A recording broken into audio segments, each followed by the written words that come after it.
లక్ష్మణ్ గారు ఒక 2-3 minutes each. ఏదైతే ఈరోజు హైకోర్టు ముందస్తు బెయిల్ ఇవ్వడానికి నిరాకరించిందో, ఒకటి టీడీపీ కేంద్ర కార్యాలయం మీద దాడి, అలాగే ఇప్పుడు ముఖ్యమంత్రి అప్పుడు మాజీ ముఖ్యమంత్రి నారా చంద్రబాబు నాయుడు గారి మీద ఇంటి మీద దాడి విషయంకి వచ్చేసరికి ఎవరెవరు పేర్లు వినపడుతుంది. ఈయన జోగి రమేష్ ఈ కేసుకు వచ్చేసరికి ఆయన ఇంటి మీదకి వెళ్ళింది దాని మీదకి. ఇకపోతే కేంద్ర కార్యాలయం మీదకి వచ్చేసరికి దేవినేని అవినాష్, అలాగే లేళ్ల అప్పిరెడ్డి, అలాగే నందిగం సురేష్ మినిస్టర్గా కూడా. ఇప్పుడు ఆయన ఎప్పుడైతే హైకోర్టు ఈ ఉత్తర్వులు ఇచ్చిందో పోలీసులు ఆయన కోసం వెళ్ళినట్లుగా తెలుస్తుంది. ఆయన పరారీలో ఉన్నట్లుగా ప్రస్తుతానికైతే వార్తలు వస్తున్నాయి. సరే, ఇప్పుడు ఈ ఉత్తర్వుల ద్వారా ఇక అరెస్టులేనా నెక్స్ట్? సుప్రీంకోర్టు ఉంది కదా, సుప్రీంకోర్టు కూడా ఉంది కదా. ఇప్పుడు వీళ్ళ దగ్గర డబ్బులు ఏం కొదవలేదు, ఎక్కడికైనా వెళ్తారు, ఎంతైనా ఖర్చు పెడతారు. గంటకు ₹1,00,00,000 చేసుకునే లాయర్ని పెట్టుకుని సుప్రీంకోర్టులో కూడా వాదనలు చేస్తారు, చేయకుండా. ఎందుకంటే ఆర్థిక పరంగా వాళ్ళు సంపుష్టిగా ఉన్నారు, వాళ్ళు ఫైట్ చేస్తారు. దొరకకుండా పోయారంటే కారణం అదే కదా. సుప్రీంకోర్టులో పిటిషన్ ఏమంటే రేపు చేసినా ఆశ్చర్యపోకర్లా. చూడాలి సుప్రీంకోర్టు కూడా ఏం చెప్తుంది. ఎందుకంటే కోర్టుకు డిఫరెంట్ ఒపీనియన్స్ ఉంటాయి, మనం చూస్తూనే ఉన్నాం కదా. ఒక కోర్టు బెయిల్ ఇస్తే ఇంకో కోర్టు రద్దు చేస్తుంది, ఒక కోర్టు రద్దు చేస్తే ఇంకో కోర్టు బెయిల్ ఇస్తుంది. ఇట్లా అభిప్రాయాలు భిన్నంగా ఉంటాయి. కాబట్టి అలాగే ఏవైతే కౌంటర్ దాఖలు చేస్తారో అందులో లోపాలు ఉంటే కూడా పోలీసులు సమగ్రంగా సమాచారం ఇవ్వకపోతే కూడా బెయిల్ ఇచ్చేస్తారు సహజంగా. ఇప్పుడు ఈ 2 కేసుల్లో ఏమిటంటే, ఒక రాజకీయ పార్టీ యొక్క కార్యాలయం మీద దాడి చేయడం అనేది దుర్మార్గమైన పని. అది ఏ రాజకీయ పార్టీ అయినా. పార్టీల మీద ఎందుకు దాడి చేస్తారు? పార్టీ కార్యాలయం మీద మీరు ఎలాగో పార్టీ నడుపుకుంటున్నారు, అవతల వాళ్ళు కూడా అలాగే పార్టీ నడుపుకుంటూ ఉంటారు. అంటే అంత దౌర్జన్యమా? పార్టీ కార్యాలయంలో కూడా దూరిపోయి అక్కడ అన్ని పగలు కొట్టేసి అంటే మీరు ఒక రాజకీయ పార్టీని దౌర్జన్యంతో తరిమేయాలని చూస్తారా రాష్ట్రం నుంచి? సాధ్యమే కదా. అలా చేయొచ్చా? ముందు చేయకూడదు. అలాగే ఒక మాజీ ముఖ్యమంత్రి ఆయన నివాసంలో ఉన్నాడు, నువ్వు దౌర్జన్యంగా అక్కడికి వెళ్ళి ఏదో సీన్ క్రియేట్ చేయాలని చెప్పి దూసుకొని వెళ్తావా అక్కడికి? సెక్యూరిటీ ఉన్నా కూడా ఏం అవసరం వచ్చింది ఎక్కడ? అంటే ఆయన కూడా అక్కడి నుంచి తరిమేయాలనా ఏంటి? అసలు ఈ విధానాలు ఏంటి? తప్పిది. ఇప్పుడు అధికారంలో ఉండొచ్చు, మీ రాజకీయ పార్టీ అధికారంలో ఉండొచ్చు. అధికారంలో ఉన్నంత మాత్రాన అవతల రాజకీయ పార్టీల నాయకులను తరిమేస్తాము, భూస్థాపితం చేస్తాము, అసలు ఇది ఉండకూడదు అనేటువంటి ధోరణితో భయపెట్టాలా, భయభ్రాంతులను క్రియేట్ చేయాలా అనేటువంటి విధానం సరైనది కాదది. ఏ రాజకీయ పార్టీ చేసినా కూడా తప్పేది. ఇప్పుడు వీళ్ళు కూడా రాక్షస పాలన, భూస్థాపితం కావాలా, వైఎస్ఆర్సీపీ తరమగొట్టాలా అని ఎన్డీఏ కూటమి వాళ్ళు కూడా మాట్లాడుతున్నారు. ఒకవేళ ఏమో ఇంకా అధికారంగా ఉంది, 5 సంవత్సరాలు ఇప్పుడు వచ్చి 3 నెలలు కూడా కాలేదు. కాబట్టి ఈ భవిష్యత్తులో వీళ్ళు కూడా అలాంటి విధానాలకు ఏమైనా వెళ్తారేమో తెలియదు. వెళ్ళకూడదని కోరుకుంటున్నారు. అలా వాళ్ళు తప్పు చేశారని మీరు తప్పు చేస్తే వాళ్ళకు మీకు తేడా ఉంది. ఇంకా మీరు డెమోక్రటిక్ సిస్టంలో వెళ్ళాలి, చట్ట ప్రకారం వెళ్ళాలి. అలాంటి పనులు చేయకూడదు, ఎవరిని కూడా బెదిరించకూడదు, అదిరించకూడదు, ఇళ్ల మీద దాడులు చేయకూడదు, పార్టీ కార్యాలయం దాడులు చేయకూడదు. తప్పిది, చాలా తప్పు. కోర్టులు కూడా విచక్షణతో వ్యవహరించాలి. అలా తప్పు చేసిన వాళ్ళకి పనిష్మెంట్ లేకపోతే భయం ఏముంటది రాజకీయ పార్టీలకు? ఇంకా భయం అనేది వాళ్ళకు ఉండాలి కదా. ఒక మంచి నిర్ణయమే హైకోర్టు తీసుకునేవాళ్ళు. రైట్. సైదా గారు, యాక్చువల్గా అది జరిగిన తర్వాత ముఖ్యమంత్రి గారు స్పందించారు. అప్పట్లో జగన్మోహన్ రెడ్డి గారు నన్ను అనరాని మాట్లాడినందుకు కొంతమంది కార్యకర్తల మనోభావాలు దెబ్బతిని వాళ్ళకి బీపీలు పెరిగి ఈ రకంగా దాడి చేశారు, సమర్థించుకున్నారు. ముఖ్యమంత్రి హోదాలో ఉండి ఒక ప్రతిపక్ష పార్టీ కేంద్ర కార్యాలయం మీద దాడిని ఆ రకంగా సమర్థించుకోవటం, దానికి తగ్గట్టుగానే ఈరోజు అప్పట్లో కేసులు నీరుగార్చేశారు. ఎందుకంటే ఆ గవర్నమెంట్ ఉంది కాబట్టి. కూటమి గవర్నమెంట్ వచ్చిన తర్వాత సహజంగానే దీన్ని సీరియస్గా తీసుకుంటారు కాబట్టి తీసుకున్నారు. మీ అబ్జర్వేషన్ ఏంటి సార్? ఇది సుప్రీంకోర్టులో లక్ష్మణ్ గారు అన్నట్లు బెయిల్ వచ్చే అవకాశం ఉంది? ఈ ప్రజాస్వామ్య వ్యవస్థలో సార్ రఫీ గారు వస్తాను సార్. ఈ ప్రజాస్వామ్య వ్యవస్థలో ఇలాంటి పార్టీ కార్యాలయాల మీద దాడులు, లేకపోతే పార్టీ అధినేతల ఇళ్ల మీద దాడులు అనేది నిజంగా చాలా దుర్మార్గం. ఇది మన ఆంధ్రప్రదేశ్లో మొట్టమొదటిసారిగా మనం చూసినటువంటి, నా రాజకీయ అనుభవంలో నేను చూసినటువంటి వ్యవహారంగా నేను భావిస్తా ఉన్నాను. ప్రజాస్వామ్యంలో అనేక రాజకీయ పార్టీలు ఉంటాయి, పార్టీ కార్యాలయాలు ఉంటాయి, పార్టీ నేతలు ఉంటారు, ఎవరి పని వాళ్ళు చూసుకుంటుంటారు, ఎన్నికలప్పుడు పోటీ చేస్తారు, గెలుస్తారు, ఇది సహజం. కానీ ఒక ఫ్యాక్షన్ రాజకీయంతో ఈరోజు జగన్మోహన్ రెడ్డి గారు ముఖ్యమంత్రిగా ఉన్నటువంటి సమయంలో తెలుగుదేశం పార్టీ కార్యాలయం మీద మీరు చెప్పినటువంటి 14 మంది, ఇప్పుడు నందిగం సురేష్ పార్లమెంట్ సభ్యుడు, కలసిల రఘురాం ఎమ్మెల్సీ, దేవినేని అవినాష్ ఒక మాజీ ఎమ్మెల్యే కుమారుడు, మాజీ మంత్రి కొడుకు, యువజన నాయకుడు అతను, మరొకరు వచ్చేసి ఎవరు ఇంకా ఈ నలుగురు లేల అప్పిరెడ్డి గుంటూరు సంబంధించినటువంటి నాయకుడు. వీళ్ళ నలుగురితో పాటు ఆయన కూడా ఎమ్మెల్సీ. వీరితో పాటు పెద్ద గుంపు వచ్చి బహిరంగంగా మరి పోలీసుల సమక్షంలోనే తెలుగుదేశం పార్టీ కార్యాలయాలు బద్దలు కొట్టి ఆఫీసును ధ్వంసం చేసి అక్కడ ఉన్నటువంటి సెక్యూరిటీని కూడా కొట్టి చేస్తే ఆ రోజు 41 నోటీసులు ఇచ్చి తాత్కాలికంగా ఏదో కేసు పెట్టాం మమా అనిపించినటువంటి పరిస్థితి మనం చూసాం. తర్వాత ముఖ్యమంత్రి, మాజీ ముఖ్యమంత్రి ఉన్నటువంటి చంద్రబాబు గారి ఇంటి మీద కూడా వెళ్ళి ఆ రోజు ఎమ్మెల్యేగా ఉన్నటువంటి ఆ నాయకుడు మరి ఇంటి మీదకి వెళ్ళి దారుణంగా మరి దాడి చేసినటువంటి పరిస్థితులు, సెక్యూరిటీని కూడా నెట్టుకుంటా పోయి తాళ్లు కట్టినా అవి కూడా నెట్టేసి ఆడ బోండా ఉమానా బుద్ధ ఇంకన్నా సంపద బుద్ధ ఇంకన్నా నేను కూడా ఘర్షణ పడి జరిగినటువంటి సన్నివేశాలు మనం చూసాం. అయితే ఎన్ని సన్నివేశాలను కూడా హైకోర్టు గమనించిందని చెప్పి నేను భావిస్తా ఉన్నాను. ఎందుకంటే ఘటనను గమనించిన తర్వాతనే వాళ్ళకి ముందస్తు బెయిల్ ఇవ్వకుండా హైకోర్టు నిర్ణయం తీసుకుందనేది నేను భావిస్తున్నటువంటి అంశం.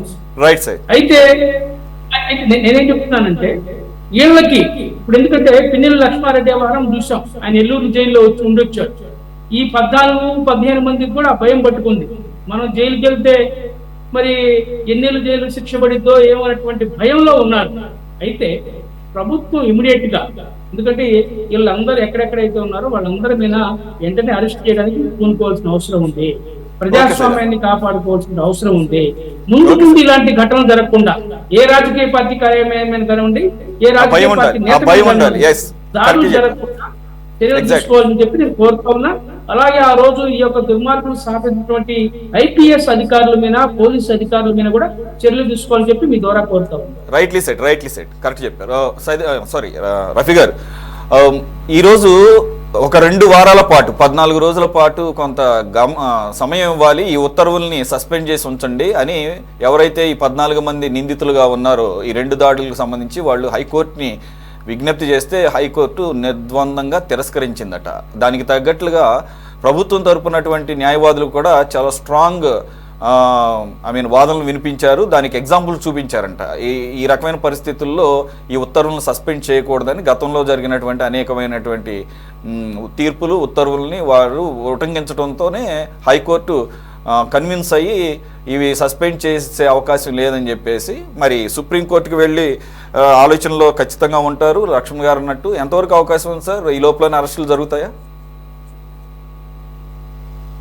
ఈ 2 సంఘటనలు, ఏదైతే తెలుగుదేశం పార్టీ కేంద్ర కార్యాలయం మీద దాడి, అలాగే చంద్రబాబు నాయుడు గారి నివాసం మీద దాడి, ఈ రెండిట్లో కూడా నేను ప్రత్యక్ష సాక్షి.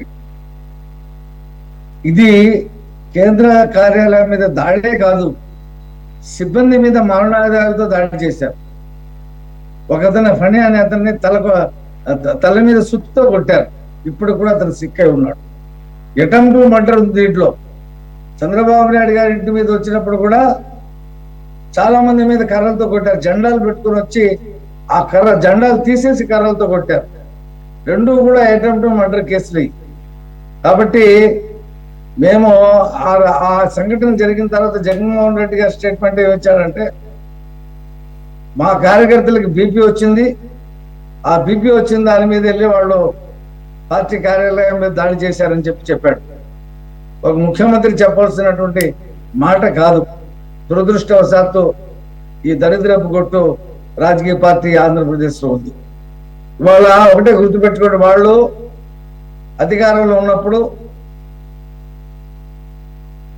కింజారపు అచ్చెన్నాయుడు దగ్గర నుంచి, కొల్లు రవీంద్ర దగ్గర నుంచి, అలాగే ఇప్పుడు స్పీకర్ ఆయనతో చంద్రబాబు గారి వరకు ఎటువంటి నోటీస్ ఇవ్వకుండా అరెస్ట్ చేసి జైల్లో పెట్టారు. మేము వీళ్ళకి చట్టపరంగానే చర్యలు తీసుకుంటాం కానీ పోలీసు బలగాలు మా చేతిలో ఉన్నాయని చెప్పేసి ఈ నందిగామ సురేష్ని కానీ, దేవినేని అవినాష్ని కానీ, లేదా అప్పిరెడ్డిని కానీ వీళ్ళెవరిని కూడా మేము పోలీస్ ఫోర్స్ ఉపయోగించే ముందుగా మేము అరెస్ట్ చేయాల. కేసులు పెట్టాం, వాళ్ళు కోర్టుకు వెళ్ళారు. కోర్టులో డైరెక్షన్స్ 2-3 సార్లు వచ్చినాయి. ఇప్పుడు ఫైనల్ గా మేము ముందస్తు బెయిల్ ఇవ్వమని చెప్పేసి హైకోర్టు చెప్పింది. ఇప్పుడు వాళ్ళు పారిపోయారు. చాలా మంది అధికారులు పారిపోయి ఉన్నారు. సురేష్ గారు, ఆంధ్రప్రదేశ్ చరిత్రలో రాజశేఖర రెడ్డి హయాంలో అధికారులు జైలుకి వెళ్ళారు.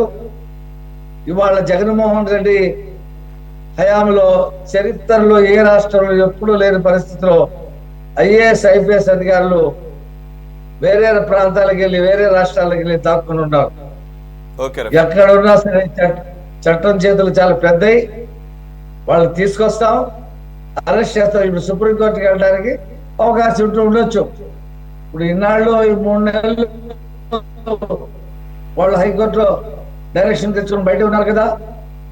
ఇందా లక్ష్మణ్ గారు చెప్పినట్టు ₹1 కోటి కట్టి సుప్రీంకోర్టుకి వెళ్తే సుప్రీంకోర్టు ఏమైనా దీని మీద వీళ్ళని అరెస్ట్ చేయవద్దు, వీళ్ళకి పూలదండలు వేయండి, వీళ్ళకి పూలు చల్లి పూలు పరిచి స్వాగతాలు చెప్పండి అని చెప్పి సుప్రీంకోర్టు ఏమైనా చెప్పుద్దా?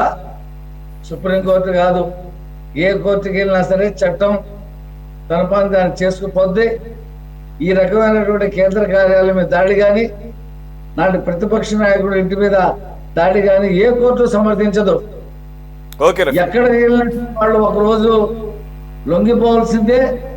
వాళ్ళు కలుగులో దాక్కున్నా సరే ఇవాళ పారిపోతున్నటువంటి ఆఫీసర్లు కానీ, లేదా మదనపల్లిలో కలెక్టరేట్ కార్యాలయాన్ని, సబ్ కలెక్టర్ కార్యాలయాన్ని తగలపెట్టినటువంటి వాళ్ళు కూడా పారిపోయి ఉన్నారు. మొత్తానికి చిన్న కేసు పెద్ద కేసు అనేది ఏమీ లేదు, అన్నిటినీ బయటికి తీస్తామంటారు. మరి మీరేమో ఎలా అంటే అక్కడేమో రెడ్ బుక్ రాజ్యాంగం నడుస్తుంది చెప్పి వాళ్ళు గగ్గోలు పెడుతున్నారు. ఇప్పుడు వాళ్ళు రెడ్ బుక్ రాజ్యాంగం గురించి చెప్తున్నారు కదా.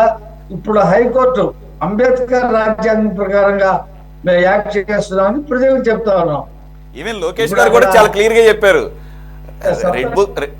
రెడ్ కలర్ లోనే ఉంటుంది, రాజ్యాంగం కూడా రెడ్ కలర్ లోనే ఉంటుంది, రాజ్యాంగం కూడా రెడ్ కలర్ లోనే ఉంటుంది. అలాగని చెప్పేసి మేమేమి చట్టానికి అతీతంగా చట్ట విరుద్ధంగా చేయటం లేదు, ఏదైతే జరిగినాయో చట్టపరంగానే వెళుతున్నాము. అవే నేను బుక్ లో రాసుకున్నాను, మర్చిపోకుండా ఉండడం కోసం. మరి చిన్న చిన్న 1-2 అంటే గుర్తు పెట్టుకుంటారు. మరి ఇన్ని అలాగే సార్ రెడ్ బుక్ లో లోకేష్ గారు ఏం రాశాడంటే, ఎప్పుడు ఏ సందర్భంలో చట్టాన్ని ఉల్లంఘించి పని చేసిన వాళ్ళ పేరు సంఘటన రాశాడు. వాళ్ళు శిక్షలు రాయరా, శిక్షలన్నీ కోర్టు ద్వారా చేయిస్తాం. ఇప్పుడు సబ్ కలెక్టర్ కార్యాలయాన్ని కాల్చినటువంటి మాధవరెడ్డి ఉన్నాడు, వాడు ఎక్కడ విదేశాలకు వెళ్ళిపోయాడంట. ఎక్కడ ఉన్నా సరే భార్య పిల్లలు ఇక్కడే ఉంటారు, వాడు ఆస్తులు ఇక్కడే ఉంటాయి. బొంబాయిలో మీరు చూశారు, కొంతమంది విదేశాలకు వెళ్ళి పారిపోయి భారతదేశానికి వ్యతిరేకంగా పనిచేసిన వాళ్ళు వాళ్ళ హోటల్స్ ని బుల్డోజర్స్ తో కూల్చినటువంటి సందర్భాలు మనం చూసాం. ఇక్కడ కూడా టైం ఇస్తాం. ఆ టైంలో వాళ్ళు లొంగకపోతే వాళ్ళ ఆస్తులకి హైడ్రాబాద్ చూసారా, ఇంకో పేరు పెట్టి కొలుస్తాం. ఎక్కడ చట్టం చేతులు చాలా పెద్దవి, చాలా దృఢమైనవి. వాళ్ళు వ్యక్తులే, ఇది వ్యవస్థ. ఈ వ్యవస్థతో తలపడటం అనేది సాధ్యమయ్యే విషయం కాదు. సరే వదిలే ప్రసక్తి లేదు. ప్రజలు హర్షించే పద్ధతిలో పనిచేస్తాం. రైట్ రఫీ గారు, హేమకుమార్ గారు కంక్లూడ్ చేసేయండి. రఫీ గారు అన్నట్లు ఇప్పుడు గతంలో అనుభవాలు ఉన్నాయి ఈ అధికారులకి. రాజశేఖర రెడ్డి గారి హయాంలో స్టార్ట్ అయితే అది జగన్మోహన్ రెడ్డి గారి యొక్క ఆస్తుల కేసు విషయంలో ఐఏఎస్ ఐపీఎస్లు జైలుకి వెళ్ళినటువంటి సందర్భాలు చూసాం. మళ్ళీ అటు ఆ అనుభవాలు ఉన్నా కూడా ఎంతకి అధికార దుర్వినియోగానికి పాల్పడటం అనేది అది కూడా బ్లేటెంట్గా అంత సాహసం ఎందుకు చేశారంటారు? రాజుని మెప్పించడం కోసం వీళ్ళు ఇంకా ఏదో ఆయన జగన్ నేను 30 ఏళ్ళు నేనే ముఖ్యమంత్రిగా ఉంటానని తెలిందే అది వాళ్ళ మైండ్ కి ఎక్కిందేమో, నాకు అర్థం కావట్లేదు. తప్పు చేస్తే ఎవరైనా సరే, రాజు కాదు, మంత్రి కాదు, బంటు కాదు, ఎవరైనా సరే శిక్ష అనుభవించక తప్పదు. ఈ దీంట్లోనే రాబోయే రోజుల్లో ఖచ్చితంగా ఈ రోజు కోర్టులో వాళ్ళ బెయిల్ పిటిషన్ రద్దయిందంటే చట్టం కరెక్ట్ గా ఇప్పుడే పనిచేస్తుంది. గతంలో కూడా చట్టము ఎన్నో సార్లు ఆ ప్రభుత్వానికి మొటిక్కాయ వేసిన దాఖలాలు చాలా ఉన్నాయి. అదే విధంగా ఇవన్నీ అందరూ చెప్పిన అంశమే నేను ఇంకోటి చెప్తాను చూడండి. వీళ్ళకి రాజకీయ నాయకులు ఎవరు జెడ్ ప్లస్ కేటగిరీలో ఉన్న చంద్రబాబు గారి మీద దాడిపై వాళ్ళ ఇంటిపైకి దాడికి వెళ్ళారు. అదే విధంగా మా యొక్క ఆవిర్భావ దినోత్సవాన్ని ఇప్పటంలో మేము తలపెట్టుకుంటే గ్రామ ప్రజలందరూ మాకు సహకరించారనే సెన్స్ అని రోడ్డు వైండింగ్ చేసి ఎంత మందిని ఇబ్బంది పెట్టి పాపం సామాన్య ప్రజలు సొంత ఇల్లు కట్టుకుంటే దాని ఇల్లును కూల్చేసి ఎంత అరాచకంగా ఈ రోజు మన స్క్రీన్ పైన మీరు రివీల్ చూస్తున్నా కార్లు ఏ విధంగా వచ్చి ఆ టీడీపీ కార్యాలయం మీద ధ్వంసం చేయడానికి ఏ విధంగా వస్తుంది చూడండి. కార్లు రేంజ్ చూడండి. అసలు మాది ఇంతంత కనీసము ఒక ఉన్నతమైన పదవిలో ఉన్న ఉన్నతమైన ఆలోచన ఉండాలా, అది కక్ష సాధింపు చర్య అలాంటివి మనం చేయకూడదన్న ఆలోచన కూడా లేకుండా పాపం సామాన్య ప్రజలు ఇప్పటం గ్రామంలో వాళ్ళని పరామర్శిద్దామనే సెన్స్ మా నాయకుడు పవన్ కళ్యాణ్ గారు బయలుదేరితే ఎంతమంది అడ్డుకొని, ఎంతమంది పోలీసులు అండి, పోలీసు యంత్రాంగం మొత్తం అక్కడే ఉండింది ఆ రోజు. ఎంతమంది పోలీసులు అడ్డుకున్నా కూడా ఎట్టి పరిస్థితుల్లో ఆగే ప్రసక్తే లేదు. నేను ఇప్పటం గ్రామ ప్రజల్ని ఖచ్చితంగా పరామర్శించే వాళ్ళకి అండగా ఉంటాను అనేసి చెప్పిన మాట ప్రకారమే ఆయన వెళ్ళి వాళ్ళకి అండగా ఉండి దాన్ని కూడా ఈ రోజు మేము ఖచ్చితంగా మళ్ళీ దాన్ని రివీల్ చేసి ఆ రోజు జరిగిన న్యాయాలు ఆ రోజు ఎవరైతే ప్రభుత్వ ఉద్యోగులు ఉన్నారో దీని మీద చర్యలు తీసుకున్నారో వాళ్ళ మీద కూడా కఠిన చర్యలు తీసుకునేసి ఖచ్చితంగా ఈ ప్రభుత్వం చేసేది కక్ష సాధింపు చర్య కాదు. ప్రజాస్వామ్యం ప్రజలకి న్యాయం జరగాల. ఎవరైతే తప్పు చేశారో వాళ్ళు కరెక్ట్ గా గుర్తు చేశారు. ఎప్పటి యొక్క ఇన్సిడెంట్ అక్కడ కూడా కూల్చివేతలు జరిగింది, మన చట్ట ప్రకారం జరిగిందో లేదో కూడా బయటికి తీయాల్సిన అవసరం ఉంది. అయితే ఇక్కడ లోకేష్ గారు అప్పుడు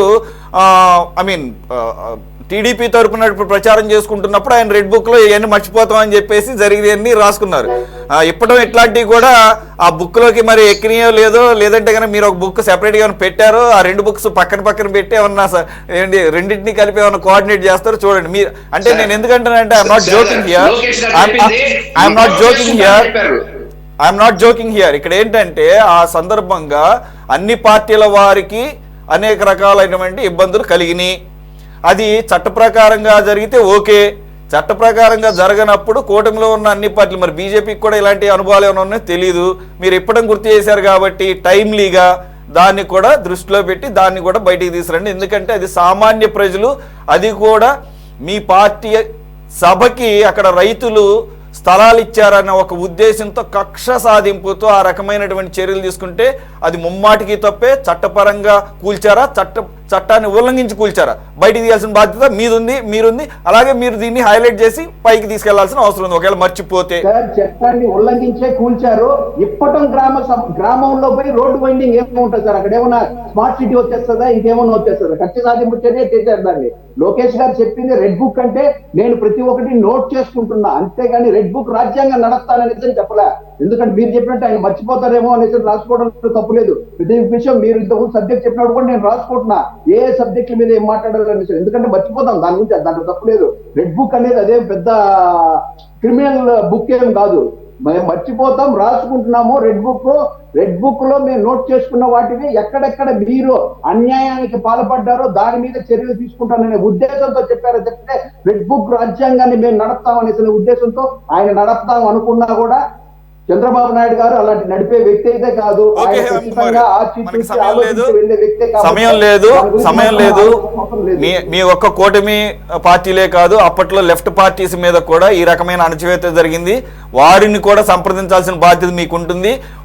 మీరు అధికారంలో ఉన్నారు కాబట్టి మీకు సంబంధించినవే కాదు, ఏ పార్టీలు కాంగ్రెస్ పార్టీ మీద లేదంటే కనుక లెఫ్ట్ పార్టీస్ మీద వాళ్ళని అన్యాయంగా ఈవెన్ పోలీస్ అధికారులు అనేక సందర్భాల్లో పీడీ యాక్ట్లు పెట్టిన సందర్భాల్లోని అవి పెట్టాల్సినటువంటి పరిస్థితి ఉందో లేదో కూడా సమీక్షించి అప్పుడు న్యాయబద్ధంగా చట్ట ప్రకారంగా పోలీస్ అధికారులు వ్యవహరించారా లేదా, ఇంకా లేదంటే కనుక ఈ రకమైన కూల్చివేత జరిగి వాటిని కూడా మీరు వాళ్ళని సంప్రదించి తీసుకోవాల్సిన బాధ్యత కూడా మీ మీద ఉంటుంది. ఖచ్చితంగా సార్. లెఫ్ట్ పార్టీలకి మీరు మిగతా పార్టీలు అన్ని చెప్పిన షర్మిల గారు ఏ రోజైతే కాంగ్రెస్ పార్టీకి వచ్చారో ఆ రోజు నుంచే కాంగ్రెస్ పార్టీ అనేసరి కొద్దిగా ఎలివేట్ అయింది. అంతకుముందు తల్లి కాంగ్రెస్ పిల్ల కాంగ్రెస్ అనే సబ్జెక్ట్ మీదనే పోతుంది. కాంగ్రెస్ పార్టీలోని నాయకులకి ఎక్కడ చిన్న ఎందుకంటే పిల్ల కాంగ్రెస్ ఏదైతే వైసీపీలో ఉన్నారో ప్రతి ఒక్కరూ కాంగ్రెస్ తల్లి కాంగ్రెస్ నుంచి వచ్చిన వాళ్ళు చాలా మంది ఆల్మోస్ట్ 90% వాళ్ళే ఉన్నారు. ఇక్కడ వైసీపీలో ఉండేదంతా తల్లి కాంగ్రెస్ నుంచి వచ్చిన పిల్ల కాంగ్రెస్ లోకి ఇచ్చారు అంతే. అదే తప్పితే ఈ రోజు మన షర్మిల గారు దాన్ని ఇనిషియేట్ తీసుకొనేసి ఏపీ మెంబర్ అయ్యారు, ఆయన అధ్యక్షురాలు అయినారు కాబట్టి ఆమె ఇప్పుడు కాంగ్రెస్ అంటే సపరేట్ గా వైసీపీకి సంబంధం లేదు అనే దీంట్లో సపరేట్ గా కనబడుతుంది ఈ రోజు కాంగ్రెస్.